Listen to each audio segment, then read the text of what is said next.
Hello and welcome back to our YouTube channel myself Vikas biology lecturer. तो आज हम कर रहे हैं क्लास 10th का चैप्टर नंबर 15 और इन्वायरमेंट, हमारा पर्यावरण की।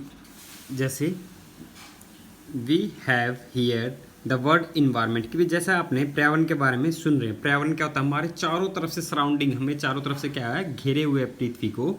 तो वो क्या करता है, जैसे जितनी भी गैसेज होगी, ये सारी चीज़ें क्या आती हैं, पर्यावरण के अंडर में आती हैं। After being used on the television, in newspaper and by the people around us, कि भाई ये क्या कर रहा है कि हमने पर्यावरण के शब्द से परिचित हैं, यानी पर्यावरण के बारे में जानते हैं। और इसका यूज़ कहाँ कहाँ करते हुए देखा हमने, टेलीविज़न में, न्यूज़पेपर में, या हमारे चारों तरफ के आसपास के लोगों के द्वारा पर्यावरण के बारे में जिक्र होता है। और एल्डर कि भाई जो हमारे जितने भी बुजुर्ग हैं, टेलस बताते हैं किस चीज़ के लिए, environment is not what it is use to be earlier, कि भाई जो पहले का पर्यावरण था और आज के पर्यावरण में क्या है, बहुत ही चेंज आ चुका है, यानी प्रदूषित हो चुका, पॉल्यूटेड हो चुका है। अदर सेज, दूसरे और कहते हैं, that we should work in healthy environment, कि भी हमें क्या करना चाहिए, एक स्वस्थ पर्यावरण को बनाने के लिए कार्य करने चाहिए। एंड ग्लोबल समिट इन्वॉल्व, कि भाई क्या कह रहे हैं, ग्लोबल मतलब जो विकासशील देशों में वैश्विक सम्मेलन होते हैं। कहने का मतलब क्या है कि भाई ये क्या कह रहे हैं, जो डेवलप करते हैं, एंड डेवलपिंग कंट्री जो विकसित हो चुके हैं और विकासशील देश जो हैं, are regularly held to discuss, वो क्या कर रहे हैं, लगातार डिस्कस करते हैं किसकी चीज़ के लिए, इन्वायरमेंटल इशू, हमारे पर्यावरण के लिए जो पहलू हैं, जो जो समस्याएं आ रही है, जो पोल्यूशन हो रहा है, जो ग्लोबल वार्मिंग या रेन में चेंजेस आ रहे हैं, वो उन सभी के बारे में क्या कर रहे हैं, डिस्कस करते हैं। इन दिस चैप्टर, इस चैप्टर में हम यही पढ़ेंगे कि भाई study how the various component, कि भाई किस प्रकार से अलग अलग कंपोनेंट हैं जो पर्यावरण में इंटरेक्ट करते हैं, अपनी तरफ आकर्षित करते हैं विद ईच अदर, एक दूसरे को, and how we impact the environment, और किस प्रकार से हम इम्पैक्ट मतलब प्रभाव डाल रहे हैं पर्यावरण पे। तो सबसे पहले किसके बारे में बात करते हैं, ecosystem and what are its component. क्या होता है कि भाई अपशिष्ट पर्यावरण को डालते हैं तो क्या होगा, जब हम पर्यावरण में डालते हैं, कि भाई ये कंपोनेंट जो पड़े हैं ना, अदर कंपोनेंट जो इम्पैक्ट कर रहे थे, तो वो कंपोनेंट के बारे में देखते हैं। व्हाट आर इट्स कंपोनेंट, कि भाई इकोसिस्टम मतलब पर्यावरण से ही है। इको मीन्स इन्वायरमेंट, इकोलॉजी से मिलके बना हुआ है। सिस्टम मीन्स उसको चारों तरफ सराउंड करने वाले। तो कौन कौन से इकोसिस्टम में, लिविंग ऑर्गेनिज्म 3 टाइप के होते हैं हमारे अर्थ पे, प्लांट्स, एनिमल्स और माइक्रो ऑर्गेनिज्म। इनको कहते हैं biotic. All organism such as कौन, plants, animals and micro organism, ये जो लिविंग ऑर्गेनिज्म है उनको क्या कहते हैं हम, बायोटिक ऑर्गेनिज्म। बायोटिक वो क्या होते हैं, लिविंग। और हमारे अर्थ पे यही 3 टाइप के ऑर्गेनिज्म ही लिविंग है। इसके अंडर में जैसे एनिमल्स में हम आ जाते हैं, अदर ऑर्गेनिज्म हो गए ये सभी। Humans beings are as well as physically surrounding, कि भी जो क्या कह रहा है, ह्यूमन बींग्स के बारे में कह रहा है कि फिजिकली सराउंडिंग, हम क्या शारीरिक तौर से सराउंड करते हैं, एंड इंटरेक्ट, कि भाई चारों तरफ से घेरे हुए या इंटरेक्ट एक दूसरे से विद ईच अदर, कि भाई एक दूसरे से क्या है, इंटरेक्ट, मिले हुए हैं। And maintain the balance in nature, और क्या कर रहे हैं, बैलेंस को बनाए रख रहे हैं नेचर में, पर्यावरण का। किस प्रकार से देखिए वो आगे डिस्कस होगा। ऑल द इंटरेक्टिंग ऑर्गेनिज्म, जितने भी ऑर्गेनिज्म क्या कर रहे हैं, एक दूसरे को इंटरेक्ट कर रहे हैं इन एन एरिया, जो एरियाज में, together with the non living constituent, कि कुछ क्या है नॉन लिविंग, उसको क्या कहते हैं, नॉन लिविंग को हम कहते हैं ए बायोटिक। क्या कहेंगे, ए बायोटिक। जितने भी आपकी इसमें ए बायोटिक में क्या कुछ आ जाते हैं, ए बायोटिक में soil, water, moisture, rainfall, temperature etcetera, ये सभी चीज़ क्या जाती हैं, नॉन लिविंग कंपोनेंट। तो इनको क्या कहते हैं, ए बायोटिक, और लिविंग को क्या कहते हैं, बायोटिक। ये बात याद रखना आप। Thus an ecosystem consist of biotic तो ये कह रहे हैं, इन्वायरमेंट टू फॉर्म इकोसिस्टम, और ये सभी नॉन लिविंग और लिविंग मिलके क्या बनाते हैं, इकोसिस्टम। ठीक है ना, यानी एक दूसरे का इंटरेक्शन है किसके साथ, लिविंग का नॉन लिविंग के साथ। अब देखो ह्यूमन बींग्स अब किस प्रकार से नॉन लिविंग के साथ है, देखो हमें लाइट की भी आवश्यकता होती है, टेम्परेचर की भी, सोइल की। देखो सोइल क्या है, सोइल में ही हम रहते हैं, बहुत सारी जो फूड की क्रॉप्स की प्रोडक्शन हम उसी में कर रहे हैं, तो हम क्या एक दूसरे से इंटरेक्ट हैं। Thus ecosystem consisting of biotic component, biotic component में प्लांट, एनिमल्स और माइक्रो ऑर्गेनिज्म आ गए हैं। कंपैरिजिंग लिविंग ऑर्गेनिज्म, ठीक है। यानी बायोटिक में क्या कहेंगे हम, लिविंग ऑर्गेनिज्म आते हैं, एंड एबायोटिक कंपोनेंट में क्या आएंगे, जो नॉन लिविंग ऑर्गेनिज्म होते हैं, जिसमें क्या क्या कंपोनेंट हैं, देखो फिजिकल फैक्टर लाइक कौन कौन से हैं, temperature, rainfall, wind, soil, air, water and minerals etcetera कह सकते हैं, ठीक है। सोयल आ गया। तो बायोटिक और एबायोटिक में आपको ये डिफरेंस पता होना चाहिए कंपोनेंट में, ठीक है। तो उसके बाद एग्जाम्पल के तौर पे देता है, अगर हम विजिट करते हैं एक गार्डन में, कोई भी एक बगीचे में चले जाएं, तो you will find different plants. वहाँ पे हमें क्या मिलेंगे, अलग अलग प्लांट्स। कैसे हो सकते हैं, पहले तो सबसे छोटी छोटी क्या होती है, ग्रासेस, बड़े बड़े पेड़ और फ्लावर, जो फूल खिलते हैं, फ्लावरिंग प्लांट्स जिनको एंजियोस्पर्म भी कहते हैं। बियरिंग प्लांट्स लाइक कौन कौन से जिसमें फूल खिल रहे हैं, रोज़, जैस्मिन, चमेली होगी, सनफ्लावर, सूरजमुखी का हो गया। एंड एनिमल्स लाइक कौन कौन से स्मॉल ऑर्गेनिज्म होंगे, देखो इंसेक्ट होंगे, कीट पतंगे होंगे, फ्रॉग होंगे और बर्ड्स। ये सभी क्या होते हैं, इस एरियाज़ में प्रेजेंट होते हैं या आ जाते हैं। ऑल दीज लिविंग ऑर्गेनिज्म, जितने भी ये लिविंग ऑर्गेनिज्म है, देखो प्लांट्स भी लिविंग होते हैं और ये एनिमल्स भी लिविंग हो गए। तो ये कह रहा है कि भाई जितने भी लिविंग ऑर्गेनिज्म है इंटरेक्ट विद ईच अदर, वो क्या करते हैं, एक दूसरे को से जुड़े हुए हैं या उस पर आश्रित होते हैं। किस चीज़ के लिए, उसकी ग्रोथ के लिए, वृद्धि के लिए, रिप्रोडक्शन, जनन के लिए, एंड अदर एक्टिविटीज़, जो भी उनके लिए आवश्यक चीज़ें हैं वो लेते हैं और देते हैं। Are affected by the abiotic component, और क्या किस पर प्रभाव डालते हैं, एबायोटिक कंपोनेंट, जो हमारे सोयल, टेम्परेचर, ह्यूमिडिटी, इसके बारे में बात की थी, वो किसके, इकोसिस्टम के साथ। यानी लिविंग किसको इंटरेक्ट कर रहा है, नॉन लिविंग को के साथ इंटरेक्ट है। सो ए गार्डन, तो एक जो बगीचा है, इज़ एन इकोसिस्टम। तो एग्जाम्पल के तौर पे कह सकते हैं गार्डन भी किसका उदाहरण है, एक इकोसिस्टम का। अदर टाइप ऑफ इकोसिस्टम में बताते हैं कौन कौन से, फॉरेस्ट, पॉन्ड्स एंड लेक। एक नंबर का क्वेश्चन आता है भाई, ये भी क्या है, पॉन्ड्स एग्जाम्पल किस चीज़ का है, इकोसिस्टम का है या नहीं, ठीक है। तो लेक्स आ गया और फॉरेस्ट।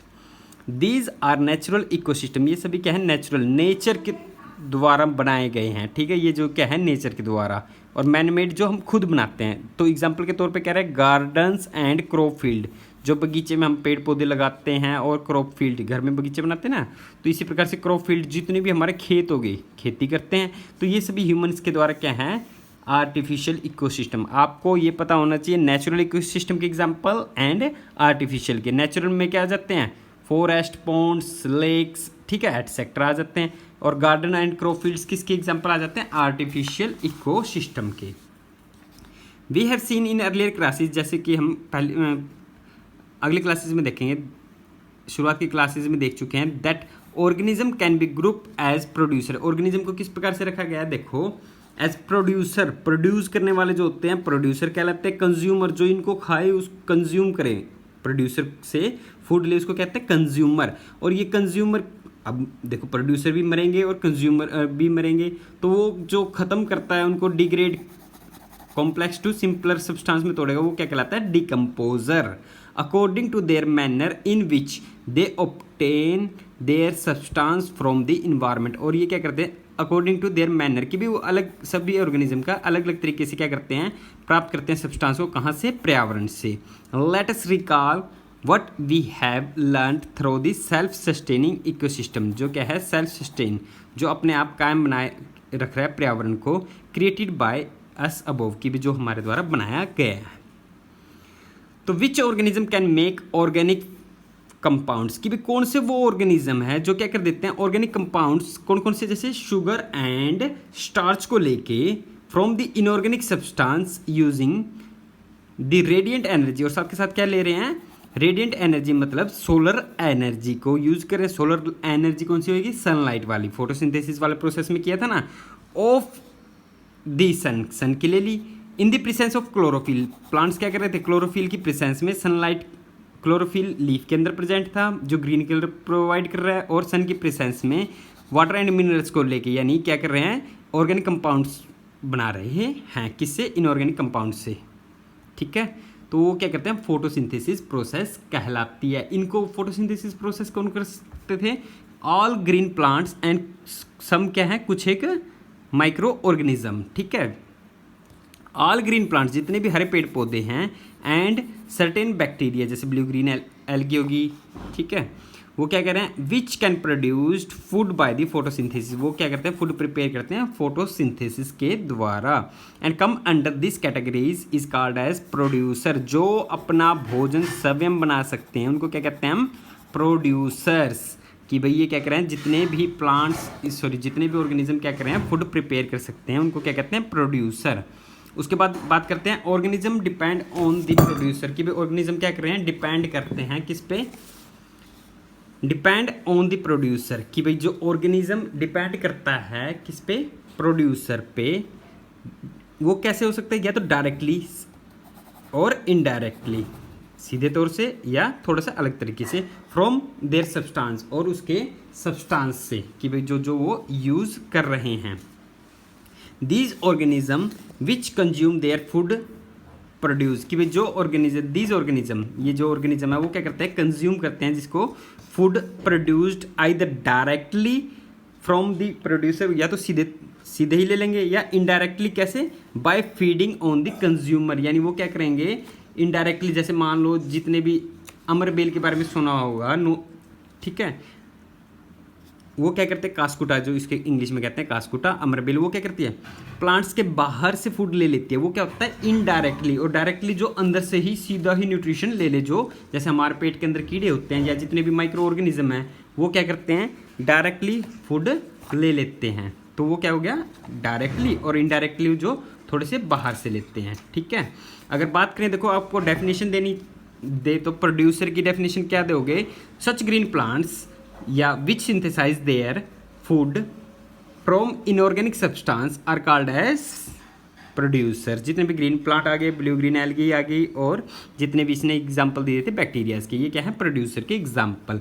अब कंज्यूमर की डेफिनेशन देना चाह रहे हो तो लिख सकते हो, the organism which depend on the food produced by producer, कि जो डिपेंड कर रहा है फूड के लिए, जो फूड किसने बनाया था, प्रोड्यूसर ने। डायरेक्टली और इनडायरेक्टली, हमने अभी पढ़ा है, डायरेक्टली और इनडायरेक्टली आर कॉल्ड कंज्यूमर, उनको क्या कहते हैं, कंज्यूमर। कंज्यूमर देखो भाई, जितने भी हर्बीवोर हैं, कार्निवोर हैं, ओमनिवोर एंड पैरासाइट्स, ये सभी क्या होते हैं, इसी सीरीज में आते हैं। तो हर्बीवोर क्या हो गए, जो छोटे छोटे हर्ब को खाते हैं, घास फूस को खाते हैं। कार्निवोर क्या होता है, जो मांसाहारी होते हैं। ओमनिवोर क्या कहते हैं, शाकाहारी और मांसाहारी दोनों ही, यानी सर्वहारी कहते हैं। ठीक है, इनके बारे में आएंगे। तो ये कह रहे हैं इसी प्रकार से consumer can be classed various in herbivore, इनको किस किस कैटेगरी में रखा गया है, हर्बीवोर, जो घास फूस खाते हैं। ठीक है, हर्बीवोर यानी प्योर वेजिटेरियन है ये। कार्निवोर किसे कहेंगे, जो डेड क्या कहेंगे, जो दूसरे ऑर्गेनिज्म को खाते हैं। ओमनिवोर क्या किसे कहेंगे, जो क्या करेगा, ओमनिवोर दोनों शाकाहारी और मांसाहारी फूड को यूज करता है। ठीक है, और बच गया कौन, पैरासाइट। पैरासाइट क्या होते हैं, जो दूसरों पे अपने फूड के लिए डिपेंड करते हैं। पैरासाइट्स क्या होते हैं, these are those organism which is depend upon या which drive their nourishment by the living in और ओन, कि या उसके अंदर होगा या उसके ऊपर होएगा, द बॉडी ऑफ ऑर्गेनिज्म, जिस उसके बॉडी के ऑर्गेनिज्म, जो जिसके ऊपर होगा वो क्या कहलाएगा, होस्ट, और जो न्यूट्रिशन ले रहा होगा वो क्या कहलाएगा, आपका पैरासाइट। एग्जाम्पल इसमें हमने कास्कुटा का दे सकते हैं। ठीक है, कार्निवोर, ओमनिवोर और हर्बीवोर के बारे में हम पढ़ चुके हैं। हर्बीवोर की एग्जाम्पल, इसकी डेफिनेशन लिखना चाहो तो हमने छठे चैप्टर में भी किया था। हर्बीवोर क्या होते हैं, the organism which eat the plants and their products only. ठीक है, डियर काउ इसके एग्जाम्पल थे। कार्निवोर में क्या एग्जाम्पल आ जाएगा, जो ऑर्गेनिज्म क्या करते हैं, the organism which eat other organism, या तो दूसरे ऑर्गेनिज्म को खाएगा, या और देयर फ्लैश यानी उसके मांस को खाता है। एग्जाम्पल क्या था, लोयन टाइगर, हमने इसमें एग्जाम्पल देखे थे। ओमनिवोर में क्या था, omnivore the organism which can eat plant and their product, यानी प्लांट्स को भी खा रहा है या उसके प्रोडक्ट्स को भी, और एनिमल्स एंड देयर मीट, कि भाई जानवरों को और उसका मीट मांस के रूप में खा रहा है, वो क्या कहलाते थे, ओमनिवोर। जैसे ह्यूमन बींग्स भी इसमें क्या आ जाता है, एग्जाम्पल आ जाता है ओमनिवोर का। हमारा कैट, पेट में आ जाता है हमारा, जैसे डॉग। तो ये सभी क्या हैं, ओमनिवोर के एग्जाम्पल हैं। आई होप कि ये डेफिनेशन आपको पहले भी बता चुका हूँ और आज रिपीट कर दी। इसी प्रकार से एक एग्जाम्पल दे रहा है इमेजिन करने के लिए, कि भी सोचिए आप, situation where you do not clean, आपने क्या नहीं किया, क्लीन नहीं किया किसको, एक्वेरियम। एक्वेरियम वो होता है जो आर्टिफिशियली बनाया होता है, जिसमें हम क्या करते हैं, फिश को कल्चर यानी फिश को पालते हैं, ठीक है। And some fish and plants have died, और उसमें क्या हो गया, कुछ प्लांट्स और फिश क्या होगी, मर गए हैं। You have ever thought that what happen the organism die, कि भाई ये क्या, अगर मान लो प्लांट्स और फिश क्या हम खुद मर जाएं, अगर मान लो या अदर ऑर्गेनिज्म मर जाता है तो क्या होएगा, तो माइक्रो ऑर्गेनिज्म अपने आप ग्रो करके क्या कर देते हैं, हमें हमारी बॉडी को डिग्रेड कर देते हैं, ख़त्म कर देते हैं। यानी ये कह रहा है दीज माइक्रो ऑर्गेनिज्म, तो sorry the micro organism comprising bacteria, इसमें एग्जाम्पल कौन कौन से आएंगे, bacteria and fungi. Micro organism में एग्जाम्पल किसके हैं, बैक्टीरिया और फंजाई। तो ये क्या कर देते हैं, ब्रेक डाउन कर देते हैं किसको, डेड रिमेनिंग, ये जो प्लांट या एनिमल्स था या कुछ भी वेस्ट प्रोडक्ट, जैसे हम हमारे फ्रूट्स हो गए, वेजिटेबल्स हो गए, या घरों से जो वेस्ट मटेरियल निकलता है, तो उसकी बात कर रहा है, waste products of the organism को। दीज माइक्रो ऑर्गेनिज्म, ये माइक्रो ऑर्गेनिज्म क्या कर देते हैं, आर द डिकम्पोजर, ये क्या कहलाते हैं, माइक्रो ऑर्गेनिज्म डिकम्पोजर कहलाते हैं, कौन, बैक्टीरिया और fungi. As they break down, वो क्या कर देते हैं, ब्रेक डाउन कर देते हैं कॉम्प्लेक्स ऑर्गेनिक सब्सटेंस को सिंपलर में, ये बड़े बड़े सब्सटेंस को, चाहे कितना बड़ा जानवर मर गया हो उसको क्या करते हैं, छोटे छोटे टुकड़ों में तोड़ देते हैं, into simpler inorganic substance that go into the soil, और वो क्या किस में चला जाता है, वापस सोइल में। देखो हम मर रहे हैं या कोई भी ऑर्गेनिज्म मरा हुआ है, मिट्टी के ऊपर, जमीन के ऊपर मरा होता है, फिर क्या कर देंगे, ये माइक्रो ऑर्गेनिज्म क्या करेंगे, बैक्टीरिया फंजाई उसको तोड़ देते हैं, यानी कॉम्प्लेक्स था उसको छोटे छोटे टुकड़ों में तोड़ दिया, अब वो न्यूट्रिशन कहाँ पे चले गए, सोइल के अंदर। सोइल से क्या करेंगे, प्लांट्स, सोइल के अंदर क्या होता है, वाटर एंड मॉइस्चर कंटेंट होता है, वो क्या कर लेंगे, उसको एब्जॉर्ब कर लेंगे, और उसी में क्या कर रहे हैं, अदर प्लांट्स या जो भी आपकी क्रॉप्स ग्रो कर रही है वो क्या करेगी, उसको न्यूट्रिशन के रूप में ले लेगी। क्यों, क्योंकि हमारे अंदर जो अलग अलग कार्बन, नाइट्रोजन, फॉस्फोरस, सल्फर, ये सभी क्या होते हैं, हमारे अंदर प्रेजेंट होते हैं न्यूट्रिएंट्स के रूप में, तो वो कहाँ चला गया, सोइल में। तो ये रिसाइकलिंग का काम कर रहे हैं। And are used up once more by the plants, या एक से ज़्यादा बार प्लांट्स के द्वारा यूज किया जाता है। व्हाट विल बी हैपन, क्या होगा अगर garbage and dead animals and plants in their absence, अगर मान लो कूड़ा करकट और डेड एनिमल्स और प्लांट्स नहीं होंगे तो क्या नहीं होगा, न्यूट्रिशन का रिसाइकिल नहीं होगा। क्योंकि देखो ये अगर आए नहीं तो सोइल के अंदर न्यूट्रिशन नहीं गया, सोइल के अंदर न्यूट्रिशन नहीं गया तो प्लांट्स की ग्रोथ या अदर हर्ब की ग्रोथ नहीं हो पाएगी, ठीक है। And will the natural replacement of the soil take place even if the decomposer are not there, अगर डिकम्पोजर भी नहीं होंगे तो न्यूट्रिशन का रिसाइकिल नहीं होगा। आज के लिए इकोसिस्टम में हम इतना ही करेंगे। आई होप कि आपको अच्छे से समझ में आया होगा। Thank you so much.